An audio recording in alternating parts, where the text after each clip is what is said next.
I grabbed a template from our existing dining table because I really liked the way the legs came out, and I was able to get all 4 of them out of this plank, which means I'm going to have enough of the matching oak to do a band around the or an apron or whatever it's called around the perimeter. So this is good stuff. I'm going to cut these out. Just cut out the 4 legs. This backside is straight, so I was able to put that on the joiner, and then the top and the bottom are both 4 degrees, so I was able to cut that without readjusting the miter saw, so all of them are cut the same.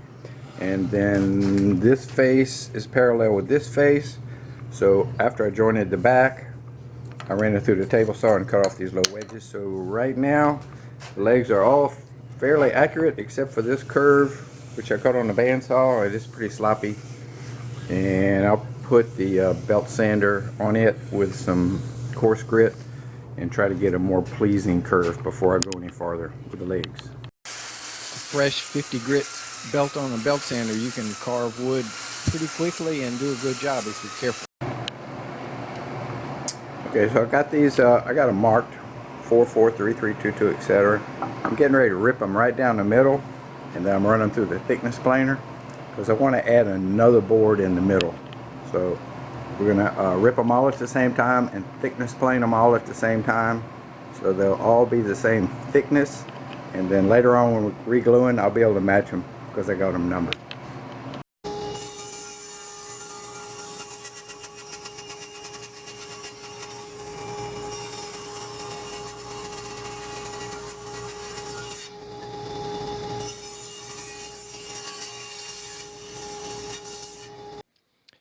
These are the 3rd boards in the leg sandwich, and what I'm doing is cutting a joint in the top. Other than that, they're just scribed from the other legs, and these 4 have all been run through the thickness planer. They're all the same.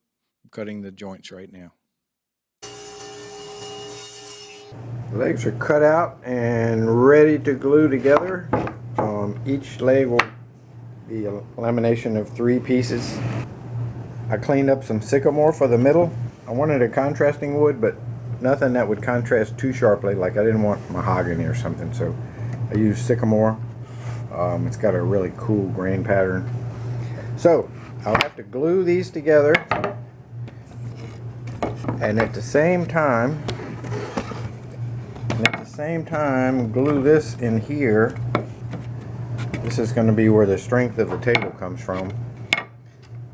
Glue this all at the same time, but I think for reasons of practicality, I'll glue 1 pair, and I'll be able to glue this together, clamp it, let the glue dry, and the second set, I'll glue the second face, and I'll glue a cheek on each side of this of the same oak, so it'll be flush. So lots of gluing to take place right now. So my 4 table legs are glued for the first go round. There'll be maybe just 1 more go round, or maybe 2 more go rounds, and then they'll be finished, and we can start building the frames that hold them in place. There'll be no stretchers in this table. Nothing to impede your knees or sweeping under the table. Okay, first glue up is set, and I gotta go sand this little squeeze out off, and then I can glue the other half of the legs on. I've got the legs all dry fitted. I got the clamps ready and the cawls ready, because the clamps will put a dent in this oak. And now it's time to mix up some epoxy and put them together. And boy, that's where my old shaky hands come on strong. I can flat mix up some epoxy. Last winter, when I was building Greg's boat boxes, I was dealing with some slow set epoxy that drove me crazy because it wouldn't set. So when I reordered, I ordered some fast set epoxy, and now that it's a bajillion degrees in the summertime, I have this fast set epoxy, and it is some kind of challenging to get it out of that cup in time before it starts smoking. But I found if I mix just a little bit and get it out of the cup, then I have plenty of time to work with it. It just gets hot in that cup. So been fighting that the whole time. Every time I use the epoxy, I got to battle, get it out of the cup and get it glued up quickly. So I've got my 8 cheek plates, I call them, cut. cut them all out of scrap. I didn't have to use my 2 long boards I had left. And they go on each side of this, and I got some clamps ready, I got some padding ready, and I'm going to go ahead and glue these on, and then in a couple hours I can start cleaning up the legs because they'll be done. All glued up. Now we need a lot of cleanup. I'm going to start off with this face. I can run that over the joiner and get it flat. This face I'll probably put in the vise and use the hand plane a couple of times to get them close, and then we'll use the joiner. The ends, obviously I can cut the length on the miter saw, no problem. Inside curve, I think I can use the router with the guide bit because these the pieces of oak are pretty accurate. So just smooth that down, and then this face here, that one's just going to be hard.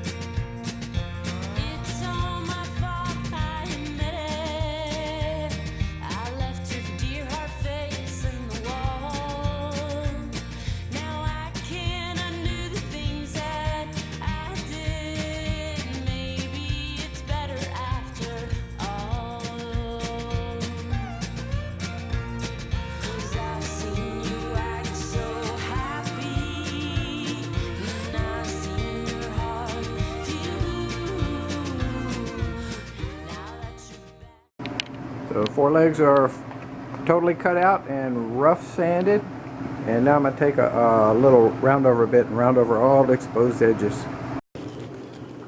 Okay, big step forward. I'm calling the bottom of the table finished, although I don't have a finish on it. I'll put something on it. I took an arbitrary measurement between the side and between the end. It's a little farther from the end than the side, and put a pencil mark on the tape. And since you obviously can't measure from the sides, I measured back from the first glue line, and that established that one. And then I squared all the way across the table using the glue lines to square up. And I got my 4 corners established, and I put 4 little nails and pulled the tape, and they were within 1/8 inch, so I adjusted it a little bit. And this is where the legs are going to go. They need to be, some of them need to be worked on because they wobble, because obviously the bottom of the table is not really flat, but we'll get these fitting well, and I will temporarily screw them down. This one has a real bad wobble. And then I will put the, I guess it's called an apron, around the perimeter and a couple of braces in the middle. So then we'll take the legs and the aprons off. It'll be a unit, and I can finish that as one object, and then I'll need to put some sort of finish on the bottom of the table, and obviously finish the top of the table, and then we'll be ready to move the thing. Well, I've been kind of planning on laminating the side pieces, which I will call aprons. I don't really know what the term is, but I think I have enough full stock to do it. These are both super quarter sawn boards.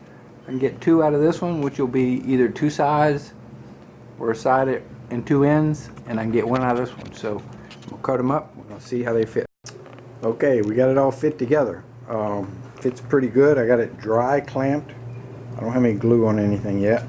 Had to make these little clamping blocks because I couldn't figure out how to pull the joints together.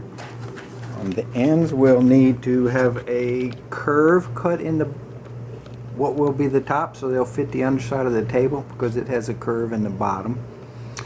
All the corners will need to be radiused, and the thing should be sanded.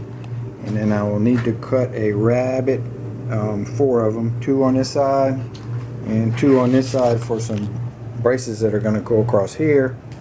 Easier to cut them now. That's it. It all looks pretty good. I'm just going to glue it with epoxy and then take it off and turn the whole table legs over and cut loose splines from the top. That's how I did my other table, and they worked out well.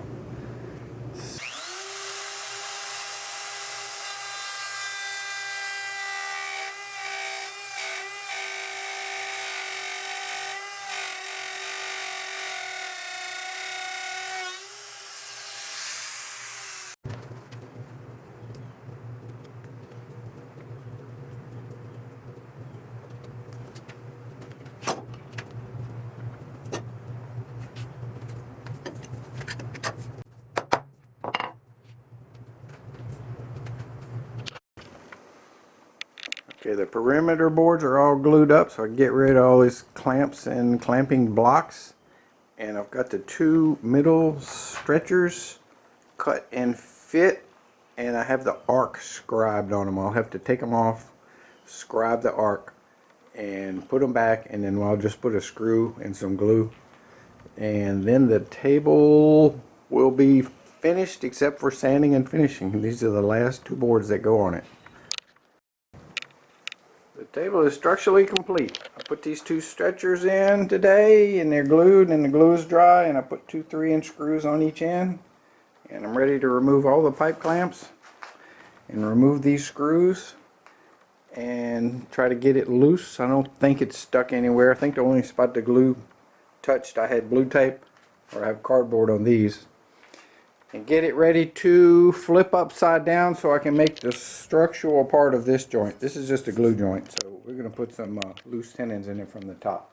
So I made this little corner guide for the router. It's just simple as it can be. We're going to push it up in each corner. I'm going to hold it down with a clamp, and I'm going to route a groove for a spline right here, and then I'm going to do all four, and then I'll move it back and cut another groove for a second spline, and we'll glue those in, and then this the legs will be finished. That's the last. Well, I got to put some plugs in these holes I drilled for the screws. We're almost finished. A plunge router would have been the proper tool for this, but my big Bosch plunge router has serious collet issues, and I can't seem to find anybody that sells a replacement collet for it. Dang thing's only 25 years old. You'd think they'd keep parts in stock. I don't know. So all the tenon slots are cut on all four corners. I just need to rip up some material and glue them down in the slots. They're about 1 inch and a little bit deep, each slot. Okay, it's been cleanup day because the table structurally is complete. The only thing left is sanding and finishing. The legs are finished, and in spite of the fact that there are no stretchers underneath it, I don't think you can really make a stronger table support system. And that's for several reasons. One is it's made out of real wood. It's oak, it's hardwood, it's very stiff wood. Two, the cross section is large. This is like 1.5 inches by 4.5 so these are substantial pieces of wood. Also, the legs are splayed out at the bottom. That always makes the structure stronger. I like the legs at 45 degrees to the table, because then I can add this thing, and the leg is basically one piece because of this large joint. So that you can't really move any one leg without all the other three. They help each other out. These tenons are 1 inch and a little bit deep, and that's a really hard piece of oak in there. It's different from the table frame, but it's oak. So the joints are not going to move. The wood is not going to bend. The fact that the wood is stiff enough not to bend, and the joints won't move because they're built correctly and stiff, and the legs being splayed out a little bit, it's just going to be a real rigid table frame in spite of no stretchers.